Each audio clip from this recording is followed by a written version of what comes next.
21. Cura divina.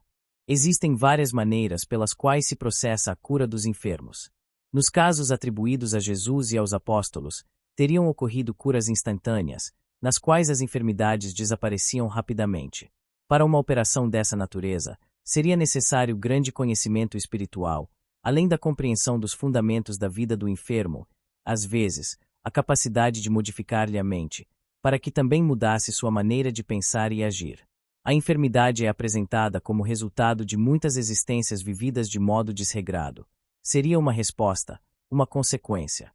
Por isso, em determinadas circunstâncias, a dor seria a própria cura. Os sofrimentos intensos seriam indícios de elevação da alma, pois ela já teria começado a resgatar débitos passados por meio da enfermidade. Ao ser curado, o enfermo se abriria como uma flor ligada ao caule. Seus centros de força ativariam a sensibilidade, facilitando a absorção dos fluidos oferecidos pelo operador. Em muitos casos, Jesus dizia: "A tua fé te curou." Isso porque certos enfermos realizariam parte do trabalho por si mesmos. Assim, a fé teria grande importância em todos os aspectos da vida. Nas curas à distância, em que o enfermo não participa conscientemente da operação, às vezes por estar inconsciente, o operador se desdobraria em várias direções do conhecimento para encontrar a equação desejada, a cura. Pela clarividência, examinaria o tipo de doença e suas causas, buscando no grande manancial divino elementos para substituir aqueles que já estivessem cansados ou desgastados. Observaria e ativaria os pontos energéticos do corpo e da alma, faria uma transfusão imediata de força vital, tranquilizaria a mente enferma e acomodaria, em seus departamentos mais sensíveis, ideias favoráveis à recuperação. Pensamentos positivos, alegria de viver e profunda paz penetrariam na consciência do doente. Assim, ele favoreceria o trabalho, como quem se submete a uma operação e relaxa na mesa cirúrgica sob o efeito de uma anestesia completa. Tudo isso ocorreria em poucos minutos, dependendo da elevação espiritual do responsável pela cura, em muitos casos, do tipo de enfermidade. As variações seriam infinitas. Também entraria em ação a lei do karma. Haveria forças desconhecidas que se interporiam às curas imediatas. Por isso, é necessário repetir que o Evangelho não pode deixar de acompanhar todo esse trabalho. Ele seria a força de Deus capaz de tornar a cura duradoura, pois traduz os princípios das leis divinas. Todos os desequilíbrios orgânicos e psíquicos seriam consequência da não observância dos preceitos divinos. Contudo, ainda existem muitos aspectos do campo da cura que os homens não estão preparados para conhecer. O tempo, na dinâmica do progresso, revelará gradualmente esses conhecimentos a todas as criaturas, na Terra e fora dela. Existem muitos métodos de cura, desde a mastigação de ervas pelos indígenas até as mais sofisticadas invenções da medicina, dos xaropes de longa vida das escolas iniciáticas à homeopatia fundada por Samuel Hahnemann, das bênçãos dos camponeses com ramos específicos à flora medicinal, das massagens dos antigos egípcios às famosas agulhas orientais, dos sopros dos iogues aos passes realizados nos templos espíritas. Enfim, incontáveis modalidades de cura, sob todos os ângulos imagináveis. Atualmente, muitas pessoas também buscam a recuperação por meio da alimentação. Contudo, todas as formas mencionadas, e tantas outras, necessitariam da força do pensamento, cuja energia se transforma naquilo que nos dispomos a modificar pela luz do coração. Entre as curas citadas, haveria uma diferente de todas, aquela utilizada com maestria por Francisco de Assis, a cura divina. A cura divina seria capaz de restabelecer instantaneamente o enfermo, qualquer que fosse sua doença. Seria a cura realizada num piscar de olhos. Pedimos licença a todos os curadores, encarnados ou desencarnados, para afirmar que toda cura divina nasce de uma energia sublimada que vem de Deus, passando pelas mãos santas de nosso Senhor Jesus Cristo. Como estaria comprovado, por trás das mãos que tocam os enfermos e os curam instantaneamente estariam as mãos do Mestre dos Mestres. Somente ele saberia transformar a luz de Deus para restabelecer a harmonia orgânica dos homens. Francisco de Assis teria sido um desses instrumentos de Jesus, responsável pelo restabelecimento de inúmeros corpos atingidos por diferentes enfermidades. Entretanto, a força capaz de ajustar o instrumento humano para servir ao instrumento divino do Mestre seria uma só: o amor, o mais puro amor. Por meio dele, seria possível alcançar as ondas luminosas emanadas do Cristo de Deus, que também busca a sintonia para transformar-se em bênção divina onde quer que seja. Ninguém é órfão das coisas celestiais quando procura o caminho de Deus e de nosso Senhor Jesus Cristo. Sua aura imensurável acolhe o planeta, em sua grandeza espiritual, percebe as necessidades dos homens e de todas as coisas. Todo o seu rebanho estaria dentro dessa faixa mental. O Evangelho é, por excelência, um código divino. Se respeitarmos seus preceitos, estaremos em sintonia com a força universal do amor e seremos atendidos pelas leis que regulam a própria vida na Terra. Em Rivo Torto havia um hospital de leprosos que impressionava profundamente, sobretudo quando considerado o que seria uma casa de saúde 8 séculos atrás. Os ancenianos daquela época eram abandonados, e a medicina ainda não tinha condições de tratá-los adequadamente. Francisco de Assis tinha profundo carinho por aqueles doentes. Sempre pedia aos companheiros que os visitassem e trouxessem notícias daqueles homens esquecidos, levando-lhes também sua presença. Alguns, porém, manifestavam impaciência e revolta por estarem separados da sociedade, das mulheres e dos filhos. Certo dia, Frei Pedro de Catani e Frei Paulo foram visitar os enfermos e conversar com eles sobre a bondade de Deus e a misericórdia de nosso Senhor Jesus Cristo. Um dos doentes, o mais agitado, começou a blasfemar contra Deus, contra Cristo e contra os próprios frades, pois eles apenas conversavam enquanto ele continuava cada vez mais enfermo e abandonado. Chegou a dizer: "E por que essa doença não está em vós?" Pedro de Catani respondeu: "Foi nosso pai Francisco quem nos enviou para visitar-vos e mandou sua bênção a todos os que aqui estão." O leproso, chamado Tanali, ficou ainda mais furioso. "Esse pai Francisco permanece distante, enviando-nos bênçãos. Dispenso-as. Para mim, não servem de nada, pois cada vez que vindes aqui fico mais revoltado e continuo com a mesma doença. Dispenso o consolo de homens como vós, que parecem mais miseráveis do que nós. Se tivesseis algo para oferecer, não viríeis aqui." Frei Pedro e Frei Paulo ouviram pacientemente. Sem entrar em discussão, conservaram uma atitude de oração enquanto Tanali blasfemava. Contudo, a paciência dos dois homens de Deus chegou ao limite. Frei Pedro, homem forte e decidido quando necessário, colocou o enfermo sobre os ombros, sem consentimento dele, e disse a Frei Paulo: "Vamos, irmão. Levemos este doente ao verdadeiro médico, que está um pouco distante." Quando chegaram junto de Francisco com o enfermo, o frade quase os fez voltar, alegando que não poderiam permanecer com aquele homem em local inadequado. "Fizestes muito mal em trazê-lo", dizia Francisco. Os dois discípulos, de cabeça baixa, ouviam tudo em silêncio, orando pelo doente, que permanecia sufocado pela agitação. Quando os companheiros de Francisco começaram a retornar ao hospital, ele caiu em si. Ajoelhou-se diante dos discípulos e pediu perdão. "Perdoai-me, meus filhos. O que fiz não corresponde ao desejo de meu coração." Em seguida, tomou o enfermo com dificuldade e carregou-o até uma dependência do rancho. Olhou para aquele rosto coberto de chagas, cujos lábios haviam se transformado em uma única ferida. O mau cheiro era insuportável. O corpo inteiro parecia uma chaga, e o doente já não suportava a roupa sobre a pele quase inexistente. Francisco, tomado de amor pelo leproso e profundamente humilde, beijou-lhe o rosto como se beijasse o de sua própria mãe. Retirou-lhe as roupas e as deixou de lado. Depois, beijou suas feridas pustulentas como se beijasse jarla ou fole. Falou com tanta compaixão que parecia pedir ao próprio pai que reconsiderasse aquilo que havia feito. Naquele ambiente de fraternidade, Tanali começou a chorar.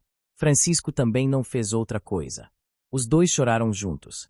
Nesse momento, os discípulos se aproximaram do mestre, sem saber como agir diante daquele drama comovente. Pai Francisco pediu que trouxessem uma gamela com água morna. Pediu a Frei Paulo que colhesse cuidadosamente 3 rosas num canteiro próximo e que todos permanecessem em oração. Quando a água e as rosas chegaram, as pétalas foram desfolhadas ao som de um hino de louvor ao Senhor dos céus. Francisco colocou Tanali na gamela e chamou Frei Luís, pedindo-lhe que recordasse as palavras ditas por Jesus na cura de Lázaro, que já estava morto havia 4 dias quando foi ressuscitado pelo Cristo. Então, Francisco sentiu alguém tomar-lhe as mãos e dizer: "Francisco, cuida destas minhas ovelhas. Elas são filhas de Caivano, agredidas pelos próprios destinos." Francisco respondeu mentalmente: "Sim, Senhor, sim, eu cuidarei." Depois, acrescentou: "Se for de teu agrado que essa enfermidade passe para mim, beijarei tuas mãos pela misericórdia de poder reparar minha falta para com este homem de Deus, a quem devo respeitar." Francisco passou as mãos pelo corpo do leproso. As feridas começaram a fechar-se como por encanto, à medida que suas mãos lavavam o enfermo. Ao contemplar o fenômeno, os discípulos caíram de joelhos no chão batido do rancho da luz e entoaram um hino de louvor ao Todo-Poderoso, celebrando a presença do Cristo no seio da comunidade. Tanali observou o que acontecerá. Já não sentia dor.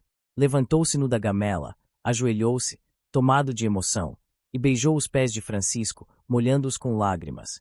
Depois, avançou em direção aos discípulos para fazer o mesmo, mas eles não permitiram, pois se consideravam leprosos da alma. Tanali, que fora criminoso contumaz e incendiário irreverente, ergueu os braços aos céus e gritou: Senhor, sei que existes. Faze de mim aquilo que quiseres que eu seja. Alguém trouxe-lhe apressadamente uma veste rasgada. Todos o abraçaram. A partir de então, passaram a chamá-lo Frei Aprígio. Durante muito tempo, ele pregou o evangelho nas andanças com Pai Francisco, por quem nutria o mais profundo respeito. Em 1250, Frei Aprígio ainda sentia que havia algo a corrigir no próprio coração. Tinha impulsos violentos e já empregara todos os recursos que aprenderá por meio das experiências pessoais e dos ensinamentos de Pai Francisco. Recorrera à oração e passava horas em preces. Mesmo assim, o animal violento e orgulhoso ainda vivia nele. Certa noite, próximo à cidade de Lexi, tendo uma árvore como teto, perdeu o sono fitando as estrelas. Chorando, pediu a Deus: Senhor, se me fosse permitido receber algo de tuas mãos santas e sábias, se pudesse pedir-te alguma coisa como prêmio para o meu coração, se pudesse escolher livremente um caminho, eu te pediria que beijasses novamente meu corpo, como fizeste antes, com as chagas da lepra. Eu seria o homem mais feliz da terra, porque somente ela talvez pudesse arrancar de meu coração o orgulho e a violência que carrego a eras incontáveis. Ainda chorando, adormeceu. Na manhã seguinte, ao despertar sob a luz do sol que banhava seu rosto, Frei Aprígio voltará a ser Tanali, o leproso de Rivotorto. Ajoelhou-se diante do beijo solar e agradeceu profundamente a bondade do Criador. Desatou o cordão da cintura, trocou a veste franciscana por roupas comuns e tomou o caminho da casa de saúde de onde havia saído revoltado. 6 anos depois, morreu ali, agradecendo a Deus e a Cristo pela bênção da lepra, que o fizera expulsar do íntimo da alma o orgulho e a violência. Conta-se que, certa vez, Francisco seguia de Rieti para Áquila, acompanhado de alguns discípulos. Durante o caminho, conversaram sobre diversos assuntos da doutrina cristã e, principalmente, sobre a vida de Jesus. Em meio à emoção maravilhosa proporcionada pelos temas espirituais, surgiu à margem da estrada uma grande árvore, que os convidava, em meio ao silêncio do campo, a um descanso reparador. Frei Leão, amante da natureza, convidou a comitiva a fazer uma breve pausa. Poderiam, durante o descanso, recordar histórias que os levassem a meditar profundamente sobre a vida invisível, invisível para muitos, mas perfeitamente real para eles. A árvore acolheu os viajantes de Deus. Francisco, meditativo, viu pequenos seres pertencentes à dimensão sutil da natureza entrarem e saírem do corpo gigantesco da árvore. Parecia que se abriam janelas invisíveis por onde transitavam aquelas diminutas criaturas de forma humana. Os demais frades, ocupados com a limpeza do local, não perceberam o diálogo que Francisco mantinha com aquelas pequenas vidas, empenhado em compreendê-las e amá-las.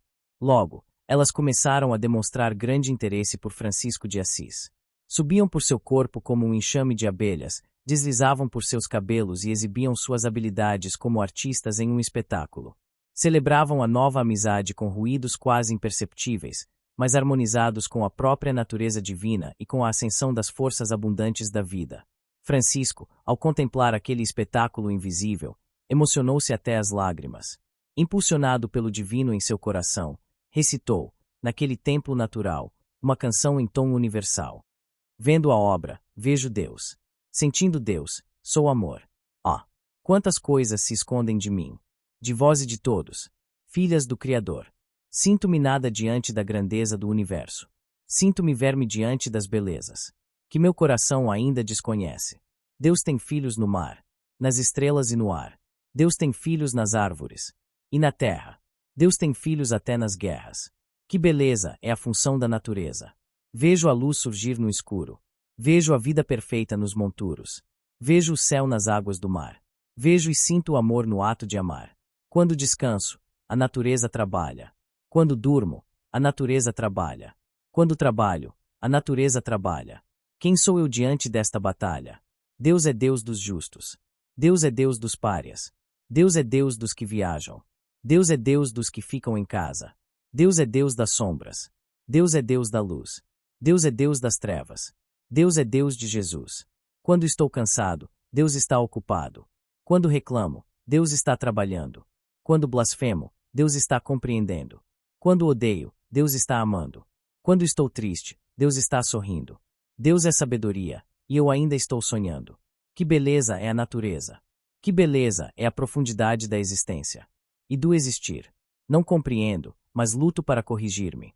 Contudo, em frações de tempo, quero ajuntar. Enquanto Deus passa repartindo.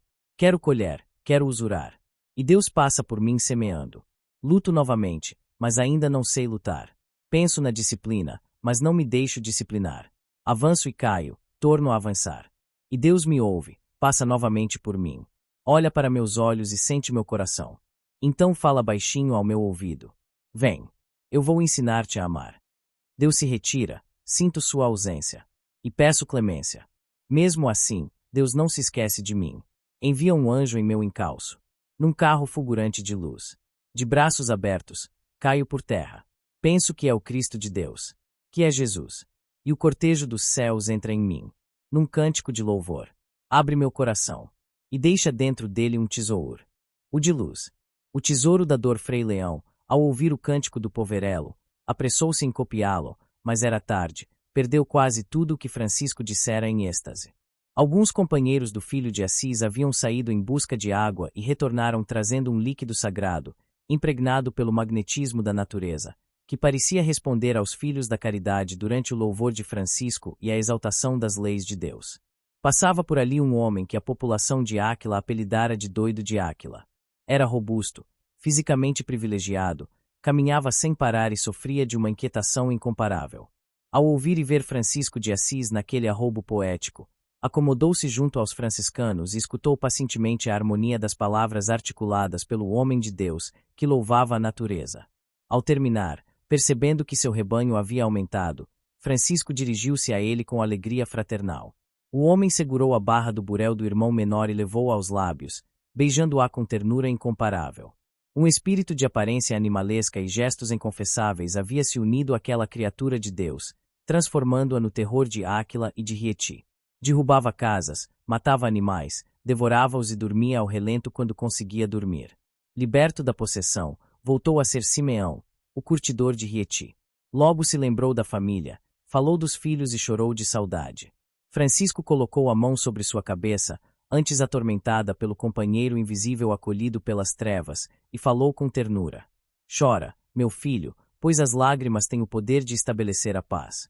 Vamos pensar em Deus e conhecer Cristo, porque os anjos não nos abandonam. Lembremo-nos de nossa Mãe Maria Santíssima, que jamais se esquece dos sofredores, entre os quais devo ser o mais necessitado.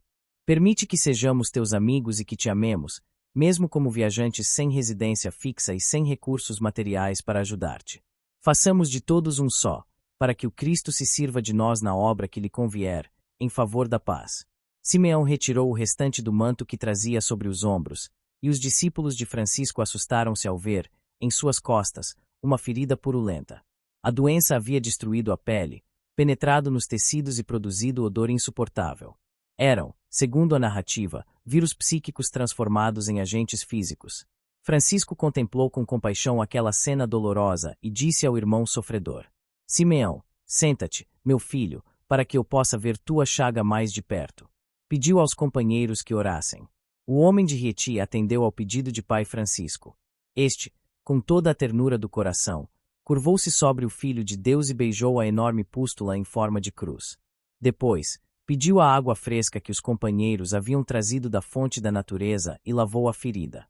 Naquele instante, Francisco percebeu, no plano sutil, pequenas vidas invisíveis transportando essências e projetando-as sobre a ferida do enfermo, num trabalho intenso em resposta ao chamado do amor. Francisco lembrou-se de Deus e da vida do Cristo. Maria e o cortejo apostólico desfilaram em sua mente. Então ouviu, dentro da própria cabeça, onde só havia fraternidade, uma voz compassiva. Bem-aventurados os que sofrem, porque serão consolados. Bem-aventurados os tristes, porque terão alegria. Bem-aventurados os que choram, porque serão animados. Bem-aventurados os desprezados, porque serão acolhidos. Impõe tuas mãos, Francisco. Deus é misericórdia, e tuas mãos podem ser as minhas pelo processo do amor. Ama este irmão na profundidade dessa virtude, e teu gesto se transformará em cura sublimada. Todos se reuniram ao redor de Simeão, enquanto Francisco passava as mãos por suas costas. Lentamente, a pele começou a refazer-se. Em poucos segundos, todos perceberam como se um beijo de luz tocasse a ferida purulenta. Minutos depois, o enfermo estava completamente curado. Abraçou e chorou com os discípulos de Francisco, dançando e cantando a glória de Deus. Depois do acontecimento, todos seguiram para Áquila e hospedaram-se na casa do curtidor Simeão. Ao vê-lo completamente lúcido, os familiares abraçaram-no em lágrimas. Sua mulher e os filhos levantaram sua velha túnica. Surpresos, verificaram que a antiga chaga também havia desaparecido. Simeão não demorou a narrar tudo o que acontecerá, com tamanha lucidez que Francisco, emocionado, disse a Frei Leão: escreve, por caridade, o que vou dizer na presença de todos.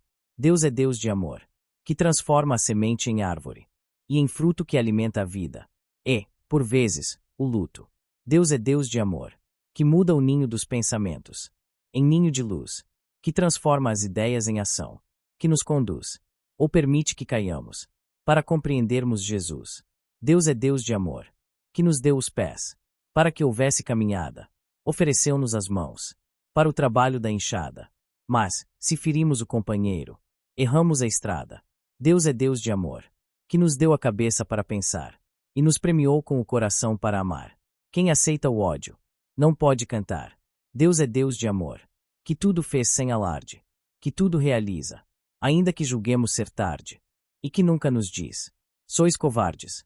Deus é Deus de amor, que nos deu o verbo, e nos ensina a falar, que nos deu a boca, e nos ensina a cantar, que nos deu o coração, e nos ensina a amar.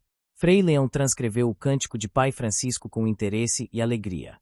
Frei Luís logo passou a recitá-lo quando solicitado pelos companheiros.